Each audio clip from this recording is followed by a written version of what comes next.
Hello, welcome back. Today we're going to be looking at something that you have probably heard and you may have read but may not necessarily understand what it is.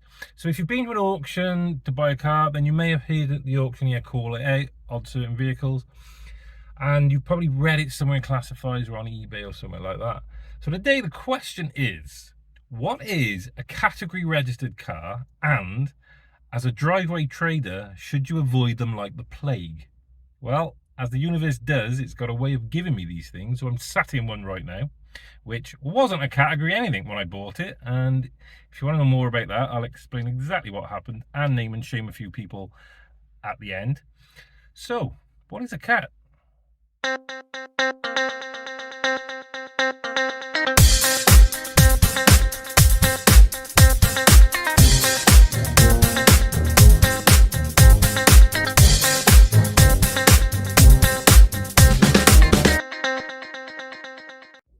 So welcome back to the channel. This is a cat car. It wasn't a cat car when I bought it, and I definitely will explain everything at the end if you're interested in that. So what is it? What is a cat? A cat, so basically cat stands for category, the word category. And then there are 4 different types of category that a car can be registered under. And what it basically means is the vehicle has been in an accident. So the insurance company has deemed the vehicle a complete insurance write-off, and it has now been in an accident. There are 4 cats, and there are 2 that we don't want to touch, and there are 2 that, well, one that you might be interested in, and there's one that you will definitely be interested in, and I will explain what I do with these kind of vehicles, how I look for them, and what you should be looking for too as we go. So basically there's a cat A, a cat B, a cat S, and a cat N.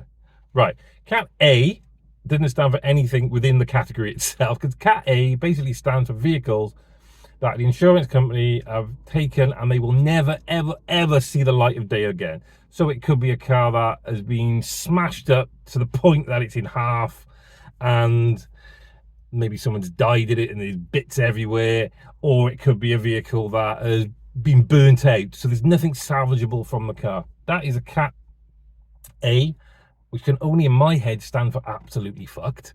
So cat A stands for absolutely whatever. And that vehicle basically goes straight to the crusher, gone. We can't even touch them as driveway traders. Then you've got a cat B. B stands for breaker, okay? So you have to be a breaker, a registered car recycler, in order to buy one of these vehicles. And you have to have a license for that. So again, we're not going to touch it, but just so you know what it is, a breaker is basically, they take the vehicle, we know it's never going to go back on the road, but there are salvageable parts. So they take the parts, they strip them all down, and then they crush what's left of it, and that gets registered as crush, and everything's great. You then have a cat S. S, now this is where you want to pay attention. S stands for structural damage. So the vehicle has had some kind of structural damage. So it could be chassis damage or something like that, where basically the chassis could be twisted, but not beyond repair. So if you've got a jig or laser lining equipment and that sort of thing, you could straighten it out and it will be road legal again at some point. Costs a bit of money to do it. And in my opinion, you never actually get them 100% right. But there you go. I don't touch that kind of category.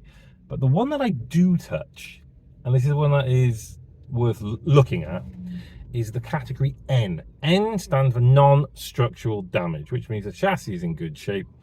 So it could be something like panel damage or engine damage or undercarriage damage or something like that. But the chassis is good. It's straight, it's not bent, there's nothing wrong with it. And they're the ones that we need to look at. So today I've got one. So let me show you exactly what it is and what the damage is on this car. So this is a cat N. Full disclosure, it's been registered on the category list by the insurance company. And here we go. You can see there's not a lot wrong with it from sides and front. And really the only thing wrong with it is here. A little dunk there. This car, because of that, is an insurance write-off. Now, could that pull out? You probably could pull that out with a bit of effort, but you might be able to see properly here. There are a couple of kinks along here and paint damage. And to be honest with you, that's a lot of work. And also, this badge here, to put a brand new badge on there, they're not cheap. It's probably like 40 quid to buy one of them. So what do? Could we replace the bumper? We could replace the boot lid. Well, here's the thing, right? It's a 2008 car, okay? So you've got to go to the person's expectations who's likely to buy it. And a car like this, does it need the bumper doing? Not really, because of that, all right, it's got a bit of paint damage there. You could do it, but you're looking at another 100 quid on top, 120 quid to do a bumper. When realistically, it's a 2008 car. People's expectations are a bit lower on cars like this. We could sell it exactly how that is, couldn't we? We could just sell it exactly how that car is. And I'll do all the numbers at the end for you. And I'll tell you what I bought it for and what you should be buying them for and what the costs are. But realistically, if we change the boot lid on this, then we've got a perfectly good car. It's perfectly straight. There's nothing wrong with it at all. As long as you disclose to the person buying it, then you're okay. So, boot lid. Look at this. £120. It cost more to have it delivered than it did to actually buy the boot lid.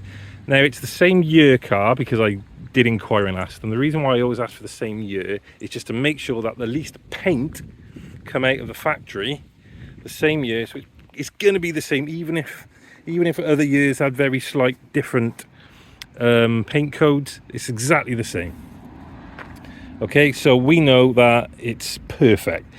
Okay, the thing is, right, and the reason why insurance companies write cars off, and this is the thing that you have to understand as a seller to get buyers to understand as well, it's that an insurance company write a car off if the damage is 60% or more than the value of the car. So to give you a real figure on that, the damage on this car to repair it was 1,800 quid. Right? And you might think, oh, that's cheap, it's only a boot. Yes, it is only a boot. But what you have to know is that an insurance company can only replace brand new parts onto a vehicle. They can't go to scrappy like we can and just pick up a boot lid for £120 delivered. They have to buy brand new parts, and those parts have to be delivered. If you think about it, a boot lid like this, brand new, wouldn't come with the glass. It wouldn't come with any of this. It wouldn't come, it would be bare, but it wouldn't even come with that. So it's then expense, right? Boot lid on top. The way, even if they took all the old bits off this one and put it on there, it's still time and effort.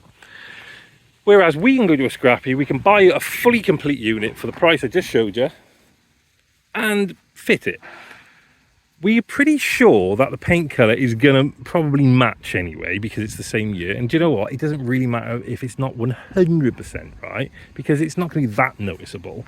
Whereas for an insurance company to do this, an insurance company would need to paint the boot lid because it would probably come bare metal or prime. So they're going to need to paint it. So they're going to paint match this to this. And then what they're going to do, once that is all painted, they need to then blend it into the car, and this is what costs a bit of money. So you can't just paint the boot lid and put it on when it's brand new, because it's not going to match the rest of the car, because the paint's been on that for God knows how many years, 12, 13, 14, 15 years, whatever it is. It's not going to be quite the same as the paint on the car. And what they do to blend it in, the short version of it, is basically they spray into the car, and they will come all the way down the side with it, and they will basically just flush it in so you can't really notice it. So the paint will change gradually as it goes up to look brand new. And on this car, to do a boot lid alone, you'd have to do that side, you'd have to do that side, and you would have to do the roof. Blend it all down there. Then you polish it, you buff it, and again, it's time and effort. So £1,800 might sound like a lot of money, but it's not actually that much if you think about all the work that goes into it. So when selling one of these vehicles, you've got to work out the numbers. And for the insurance company to write this off, remember 60% repair value to the value of the car retail price. So for £1,800, this car would need to be £3,000 or above to be retail value, and it's not. So retail value on this before damage, in good condition on a forecourt, you'd be looking at £2,500, which is £500 short of the cost to fix. So it's an insurance write-off instantly.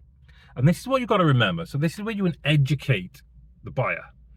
So like I always say to the buyer, right, what you've got to remember is with a car like this, is if this car was 3, 4, 5 years old with the same damage, it wouldn't have been written off. It would have just been taken to the body shop, they would have done the boot lid on it, they would have painted it and put it back on the road, and you would never know. There is absolutely nothing to say that this car hasn't already had that done, because it doesn't register. They don't register those repairs or that information.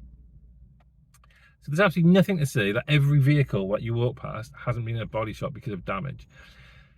It's not damage related when you write off a Cat N, it's age related and value related, which is a completely different thing. As long as you can put it back on the road for good money, it's the same car. So there is nothing, absolutely nothing wrong with this car mechanically, and body wise we're going to change the boot, and I'm going to take you through that, and I'm going to show you that in a minute. So where can you get a car like this from? Well, it really all depends on how you plan on buying it. As I said before, if you go to a normal auction, you will very often hear, oh, it was a Cat N or a Cat S, right, as it's coming through the auction hall. Because they have to legally state it, and so do you. You have to legally state that the vehicle was involved in an accident at some point in time. So if you're buying them, a Cat N, then you're not going to have any documentation to say it was how it was repaired or anything like that. All you could say is, look, it was put back on the road in 2015, or it was damage repaired 2015, and that's normally good enough. But I prefer to do it myself, because then I can show people the actual damage. Like on this car, that damage is nothing. You would probably buy a car with that damage on it and not worry too much about it, even pull the dent out yourself. But we're going to put the new lid on it. It's going to look absolutely brilliant, and no one's going to know any difference. But you do have to tell the person coming. So cars like this, you can normally buy from, there are specialist salvage auctions, and you don't need licenses to go to them or anything like that. You very often do have to be registered as a trader, because it'll be a trade-only auction. But pretty much anyone can buy one. There are places called Copart, which have places all over in the country, and there are several others. I'll put a little list up of some of the places that I know, and some of the places that I buy parts from as well. So they don't just auction the cars off, they also strip down and sell the parts, because they're a breaker as well, which are pretty good. So, okay, what are they worth? Well, the insurance companies say they're worth between 10 and 20% less than a retail car. Which, if you think about it, when they're doing their sums to repair a car, put it back on the road, do all that kind of stuff, it's then going to be worth 20% less. It's not worth diddly squat to them, is it? On a car like this, a £2.5 grand car, it's not worth nothing to the insurance company. So this car, £2.5 grand retail, realistically, I'd be getting £2,000 for it repaired. But it's going to someone that I know. It's a family who need a car because their car was vandalised. So I'm putting it at 1,500 quid. I think that's a good deal for them. It's not a bad deal for me either. I'm not going to make as much as what I normally would, but it's good to see the car go into a good home. I know it's mechanically sound because I've done quite a bit to it. And speaking of being mechanically sound, that's something that you need to consider when buying one of these cars. You might see it and look at the damage and think, okay, it needs a bumper, or it needs a boot, or it needs a bonnet, or something like that. But what you also need to consider is exactly what you would consider at a normal auction. Does it need a clutch? Does it need brakes? Does it need... Because I've seen people buy these things and go, yeah, oh, it's just a bumper or just a boot. It's like, yeah, but it's still a car. You still have to make it perfect to get it sold. People forget that. So when you're going into these, don't go into them blind. Treat it as a normal vehicle with added work. Okay, so if you normally look at brakes and clutches and stuff like that, continue to do that with these things, and then add the rest of the value to it on top. So this exact car actually needed a clutch.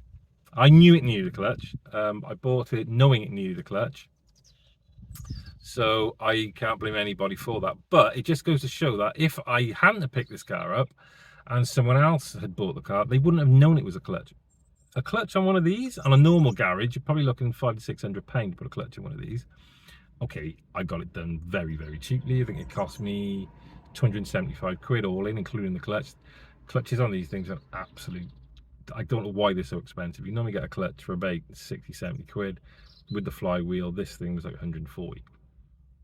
So always consider the other repairs that you've got to do on one of these vehicles. Don't just take face value as being a bumper, a boot, a door, or something like that, okay? Do your sums and treat it with caution, as we do with all vehicles. Now, when buying these vehicles, I do have a system. And my system is basically that I will only buy damaged vehicles where I can replace the panel myself. So I don't want to buy anything with a rear quarter damage. I don't want it going to a body shop and having bits done, fillered and painted and all that kind of stuff. I don't mind a bit of paint here and there, but I want to be able to change the panel myself and know that I'm not going into like real body stuff, you know, stuff that needs to be cut out and stuff like that. If you do that, I promise you, you'll see yourself well, because you're not going into hidden expense. You know full well what a panel's going to cost before you even buy the car, because you can do all that kind of research. But in order to buy a car which needs like quarter panel damage or roof damage or things like that, you need to then take that car to a body shop and get yourself a quote. And it ain't cheap. So why put yourself through all that? You know, we are driveway traders. We're not big ass garages. You know, let's not put ourselves through all that. Don't get me wrong. If someone gave me a car for free, then yeah, I would do it. So if anyone's looking to give me a car, please do, and I'll make a video on it. But realistically, don't stress yourself over it. You may as well just go buy a normal car at an auction without the damage and just sell that. It'll be a lot quicker. Because remember, when you buy a car, your money's tied up in it. If a car takes 3 to 6 months to get it on the road because it's been done as a favor or someone's doing it here and there or whatever, then you could have sold 5 or 6 cars by then, regained that kind of money, and not had all the stress of getting these cars done. So my number one rule is to buy a car with, quite simply, 1 or 2 panels that need replacing, and no other kind of specialist work needs to be done on it. Stuff you can do yourself. My other rule is the retail value has to be at least 3 times what I'm paying for it and the cost of repair. So I'm buying the car, I'm buying the panels to do it, or whatever work needs doing on it. The car has to be worth 3 times that in order for my mind to be set that I'm going to buy this car and make some money. If you buy an absolute lemon, you can't put these things back into an auction. Well, you can, but it's never ever going to sell. So you need to know that if you screw up yourself and you get your numbers wrong, you could at least strip it down and sell it in bits, eBay, right? And then just scrap the rest of it and just weigh the rest in for the rest of the money. So at least you're not going to lose money on it. It's all about covering your ass and covering your costs. And the third rule I have is quite simply, I buy rear end damaged cars. I never touch anything which is front end damaged. Why? Well, because they're a lot of bloody hassle, and that's why. Because you might look at a car, you might think, oh yeah, that's fine, yeah, radiator's all right, everything's good. Take it away, get it home, tune your wings on it, get the bonnet for it, you start fitting it, and then you realise the bumper doesn't fit because something's been pushed back that was not seen before. So your radiator suddenly doesn't fit where it should fit, and then you've got problems, and then it's cost, and then it's hassle. Whereas on the rear end, there's not really a lot to get wrong, is there? You know, you can look at it yourself. You can say to me, okay, well, the bumper might not fit properly, or the boot lid is not closing properly. But that's all stuff that you can sort out, either yourself or get an expert to do it. But that's going to be a cheap repair. Whereas a front end damage, which has not been picked up by the insurance company, and let's face it, on a car like this, and they're not going to do a thorough job, are they? They're just going to give it a once and go, yeah, right, it's a write-off, whatever. They know they're writing it off, so they're not going to give you a list of exactly what's wrong with it. So always go rear end. You can replace some lights, you can replace a boot lid, you can replace a bumper, you can pull bits out if you need to, you can hammer stuff into place, or, you know, if it's slightly kinked. So that is the way I avoid any nightmares. And as tempting as some of these cars are damage repairable front end, I stay away from them. I don't want the hassle. Why do I need that hassle in my life? As I said, I'm a driveway trader, and every vehicle sat on my driveway takes up a parking space of a vehicle that needs to be sold. If I've got something that needs weeks worth of work doing to it, I could have sold 3 cars in the time it would have taken to do it. So that's my rule number 3. And now there are some things that you need to remember on these vehicles, okay? Not all your insurance policies will cover you for a vehicle like this, for a Cat N, in damaged condition. All right? You need to check your policy. They will normally ask you when you take your policy, are you going to be doing any damaged vehicles? You can add it to your policy. I don't even think it costs, it probably costs less than like 50, 60 quid to add it to a policy, because realistically, they're not much risk. No one's going to nick it. You know, if it's sat there in half, no one's going to nick the damn thing. I guess the only problems could be if people start nicking parts off it, but then you're not going to claim for that anyway, realistically. So check with your insurance company. Make sure you're covered on them. And the final thing you should really consider about these things is when a vehicle's been in an accident and it's been damaged, the MOT instantly gets removed. It doesn't matter if the vehicle was MOT 2 weeks ago and now it's an insurance write-off. The MOT, 9 times out of 10, not always, but 9 times out of 10, the MOT is removed from the vehicle.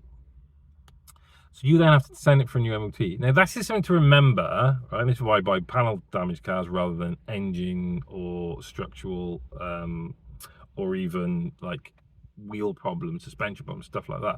I will buy a car I can drive away from auction. And the only way to do that legally, and I only do it because I do it to a co-part close to me, is I'll book it into an MOT and you can drive it away.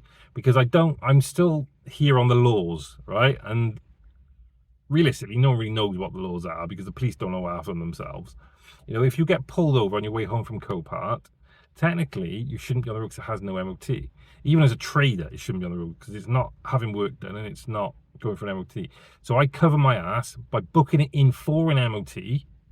So even if I'm driving it from co-part to the garage, then I can at least legally drive it on the road. So there is a grey area there, but it is legal to do that. The only other option is to get it recovered, but recovery costs money. And they're not cheap. They're really not cheap. So it's a case of going to get it yourself or finding someone who will do it cheap, or get yourself a trailer to do it with, which is the next thing I'm going to be looking at in the next couple of months, is buying a trailer myself for vehicles, not just for these damage repaired vehicles, but for any vehicle, because then I can do it on my own rather than getting a lift somewhere or having to catch a train, or I say a bus. I haven't been on a bus in probably 15 years. And the final thing, and I know I've already said it, but it is explaining to the person buying it exactly what the car is, or exactly what the damage was on it. You need to give them confidence that there's nothing wrong with the car.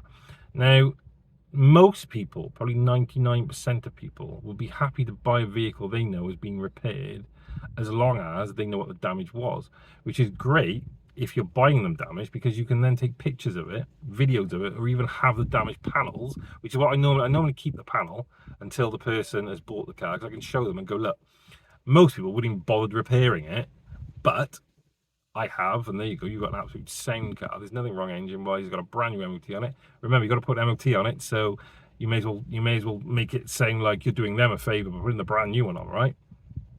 Brand new MOT on it. There's nothing wrong with the car. It's structurally sound. It's mechanically sound. You've got an absolute bargain, which is 20% less than retail price.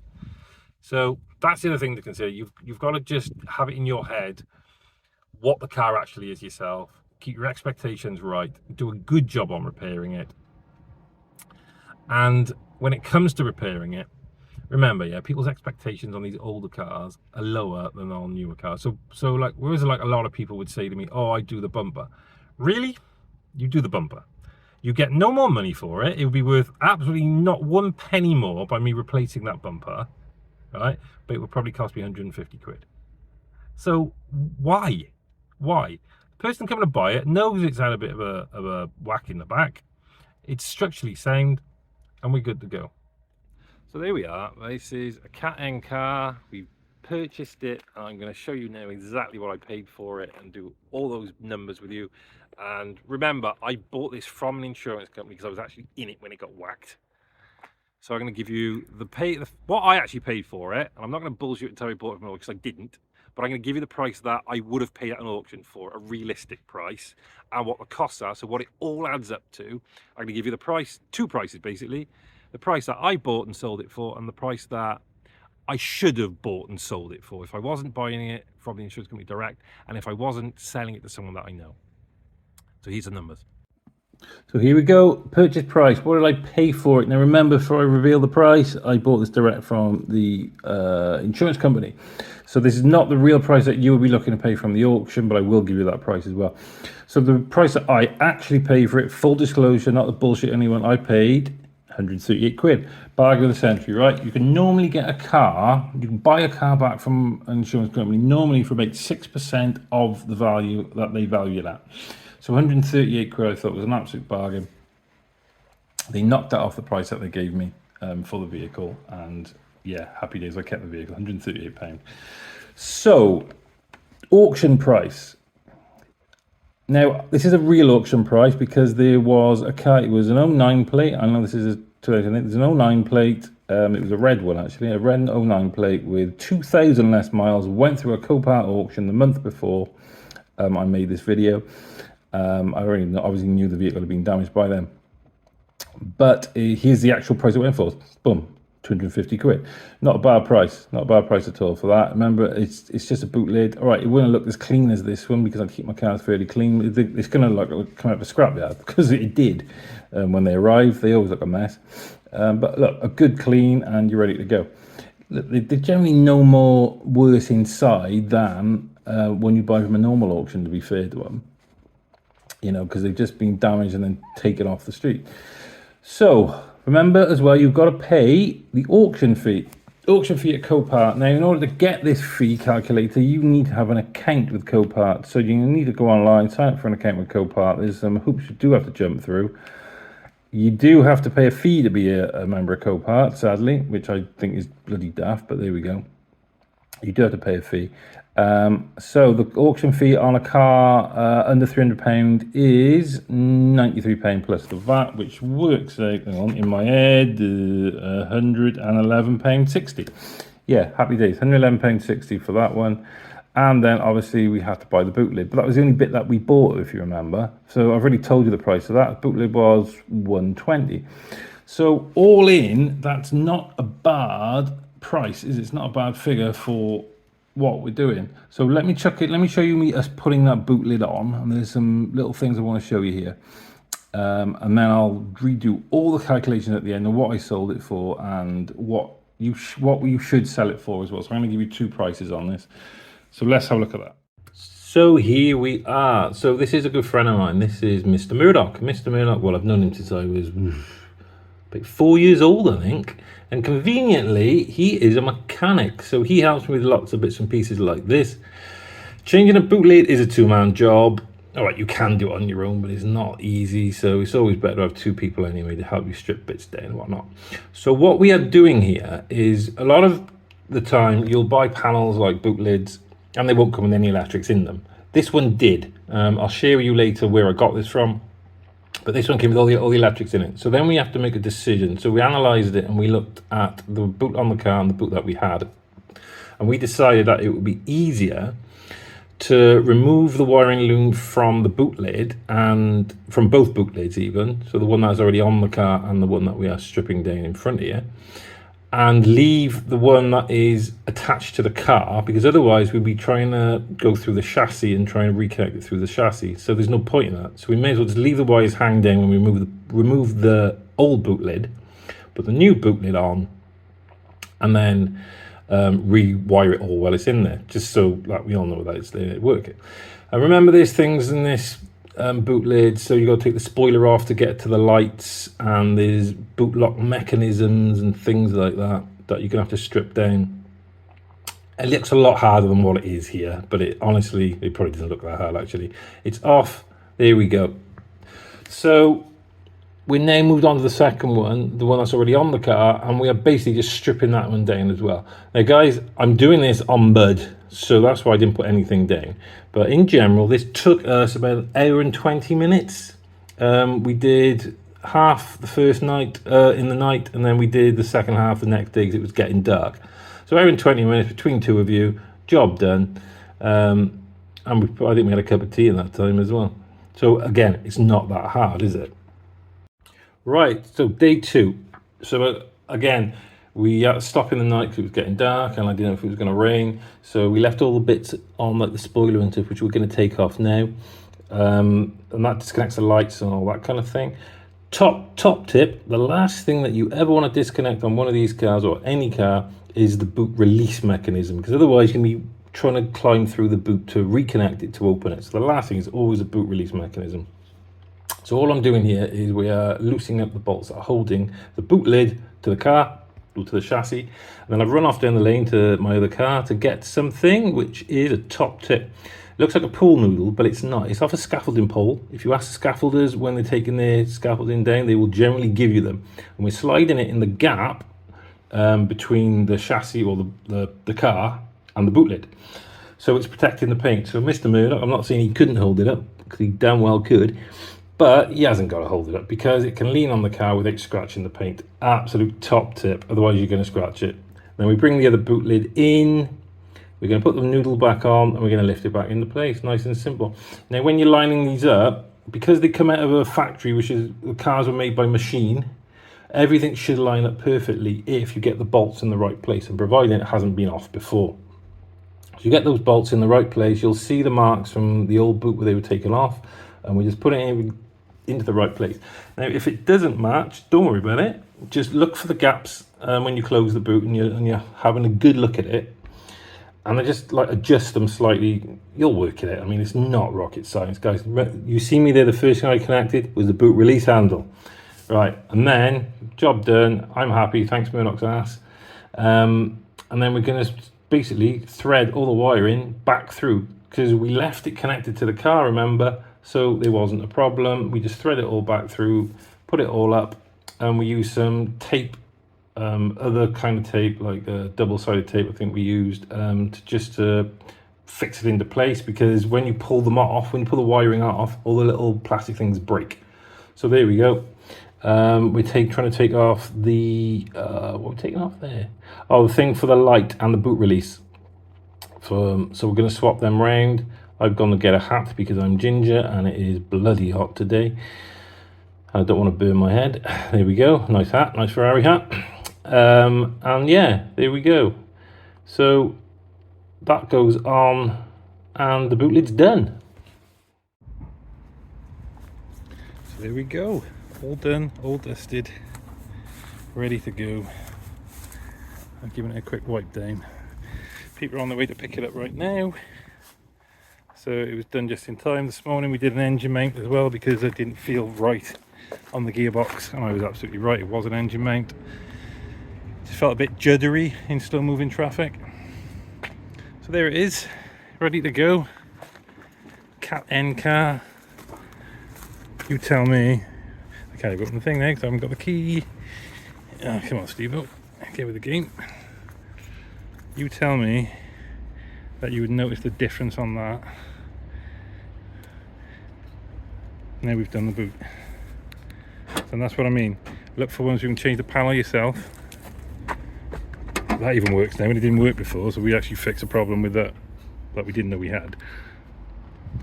So there we go. As always, I always do the Isofix rails on these. I pull them out so they're exposed. If you don't know what I'm talking about, have a look at my other video, because the Isofix bars and the system cost about 35 quid to do it yourself, whereas I show you to do it for free. So take a look at that. It's all in, all the lights and everything's working on it, so we're good. Inside, quick blast inside. I'm not going to show you me cleaning these things at the moment. It is pretty clean. It's not my usual standard, I'm not going to lie. They need this car ASAP, and I haven't had time to shampoo the seats properly. I did them once when I first got it, but I have used it a couple of times. You got trays, you got bits and pieces, you got the blinds on this. Boy, these cars are really good for retail. You get a lot for your money. And like I said to you, that 4 badge there was about 40 quid on its own. Bootleg cost me 50, delivery was 70. And I'm probably going to sell the other boot lid. Well, my mate reckons I get 50 quid for it, as it is. But I might just use it as a practice panel for painting. See how good my painting gets before I go wild on the car. So yeah, there we are, all done, all dusted. I'm going to go through the numbers now and show you exactly what it made me, and what it should have made me, because this is going to someone I know. So the total figures are, remember I'm doing this in 2 parts. Total figures are, if I can actually get it moving, there we go. Total figures are, right, so if I got it from the auction like you guys will, and we're looking at about 250 quid. Remember, that was an actual price of a similar car that went through an auction just before I did the video. Auction fee on top is £111.60. Bootleg cost me 120, and the MOT was 40. Right, so that would have cost me in total £521.60p, if that's where it had stopped. And this is the thing I was trying to make a point of very early on in this video, of you always have to consider that there might be other things wrong with the car. It's just like buying a car from a normal auction. Just because it's in a Copart auction or a damage repair auction doesn't mean to say it's still mechanically 100% right. Now, it cost me £50 for an engine mate. They're damn expensive on these cars. Can't work out why. And it cost me £275 for the clutch, which again is damn cheap for having that clutch done in this car. The retail value on a clutch alone for this car from the dealers, the aftermarket dealers, is about 350 quid. So my total cost was £846.60. Now, still, that's not bad value when you think about a car being worth about £2,000. But it's not massive profits when you can buy a car from auction for similar money and you're going to make the same kind of profit margins on it. But what I really did was, I was in the car when it was damaged, so it only cost me £138. I didn't pay an auction fee because I obviously bought it direct from an insurance company. The boot lid is still the same price, MOT, engine mate and clutch all the same price. It actually cost me £623, which made it a bit more feasible to do, and obviously I wanted to do the video for you guys. So £623 is a total difference of £223.60 between the two prices, which made it more feasible. So the total cost would have been £846.60. Sales price should have been £2,000. That car is £2,000 all day long. So the profit on it would have been £1,153.40.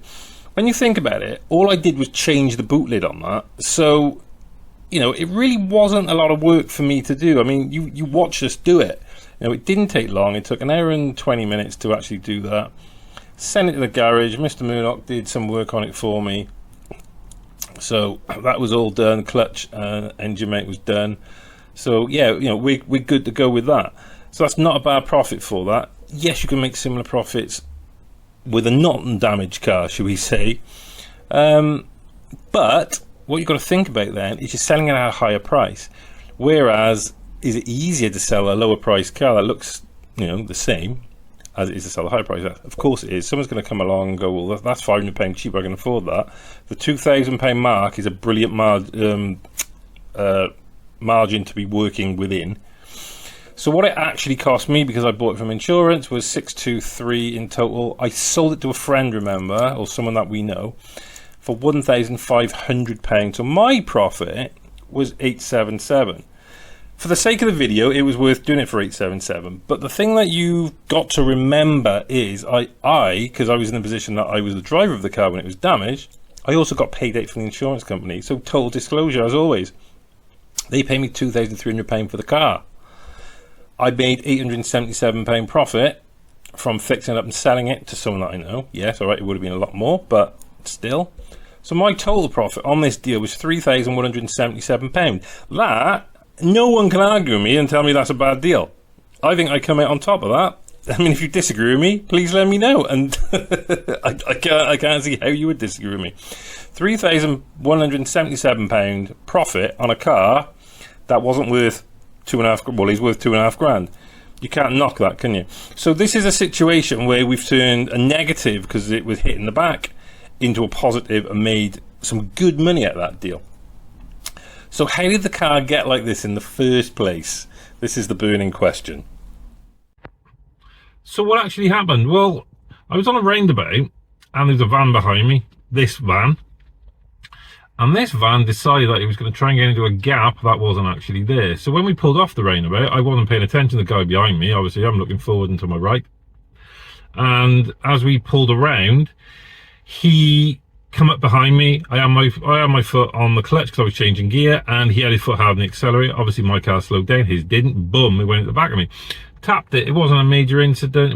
I wasn't injured or anything like that. We pulled into the side of the road. He immediately got out of the van and went, sorry mate, totally my fault, sorry, you know, blah blah blah.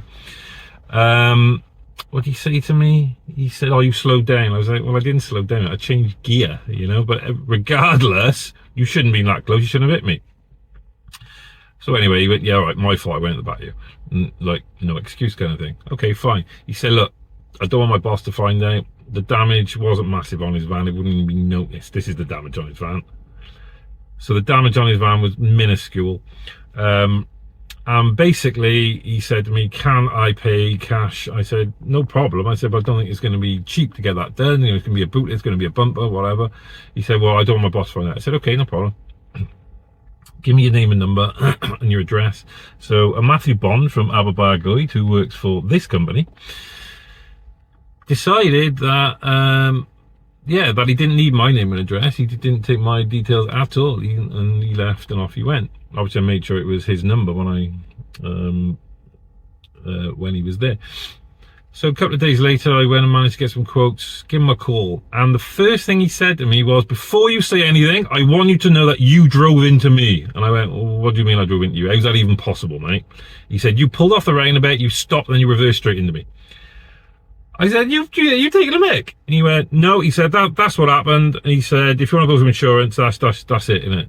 So he said, we'll let the insurance company argue about it. I was like, you're having a laugh. You're having a laugh. Anyway, put the phone down. I was fuming as you know, you can imagine. Now, I didn't do what I normally do. Because I know he wanted to just, I only gave an address. I would just gone up there. No problem at all. But I didn't. I called his company. The company weren't very helpful at all. They told me that he had told them that I drove into him, blah, blah, blah. They kind of said, well, you know, we got to take his word for it, which I kind of understand. But also, you know, you're a company, you know, your job is to go into people's homes and be honest and truthful and all that kind of shit. You've got to have some integrity about you. And basically they went, well, look, time's money, mate. We're insured. They put the phone down on me. So yeah, they were wonderful. And here's the problem, right? So you are a poor excuse for a human being, which I'm sure everybody will agree with me. And the problem is, right, is people like you that moan about insurance premiums going up all the time and the cost of living and all this kind of crap. Yeah, what you did was you strung that out by arguing that case, that bullshit case, for a month. Every day of that month, I had a courtesy car, which your insurance company paid for. Where do you think insurance companies retrieve their losses from? By putting up insurance premiums. So everybody in the UK is affected by you when you do that sort of thing. Why can't you just go, I hit you, sorry mate. We argued for a month, and then one day my insurance company called me and they said, you know, like we're no further, blah blah. They're basically like, they're still trying to do their investigation. And I pointed something out to them. I said, for the front left of his van to hit me where it did on the rear right of my car, I would have had to have been on the pavement. And they went, do you know what, you've got a point there. They rang the insurance company. Within 5 minutes they rang me back and they said, look, they can't admit liability because the driver won't admit liability, but they're going to pay you out on a non-discretion, which basically means they haven't got a leg to stand on. So there we go. So insurance premiums go up because of people like this, and that is how it got damaged. But in the end, I can make better off financially for it. All right, it was a little bit of hassle, but hey, I made more money than what I would have. So there we go. I've just been to the Motor Factor to get some antifreeze for my next video, actually, a car that I've just bought. So I will see you on the next video. I hope this is helpful. Any questions, pop them in the comments. I will always answer. It might take me a week or so to answer, but I'm back. We're gonna have some regular videos, and I will see you soon. Take care.